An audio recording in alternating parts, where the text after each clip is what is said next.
Pertama saya nak kenalkan diri saya dulu, nama saya Muhammad Ridwan. Ataupun dekat platform media sosial ni saya lebih dikenali sebagai Cikgu Ridwan. Alhamdulillah tuan-puan, saya dah masuk tahun yang kelima bersama Public Gold. Daripada tahun 2020 lagi saya memang adalah penyimpan emas di Public Gold.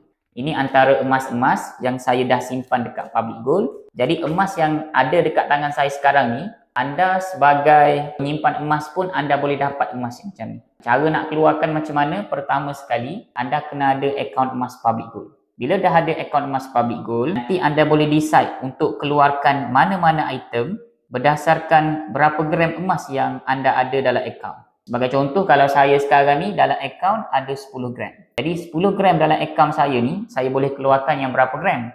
1 gram boleh, 5 gram boleh, 10 gram pun boleh. 1 dinar boleh, 2 dinar boleh. Maksudnya, kalau kita nak keluarkan emas fizikal yang macam dekat tangan saya ni, kita make sure dalam akaun gap kita ni cukup gram yang kita nak keluarkan. Kalau contoh, saya ada 10 gram, saya nak keluarkan 100 gram. Jawapan dia tak boleh lah, sebab 100 gram, kena tambah lagi emas dalam ni, baru dapat saya keluarkan 100 gram.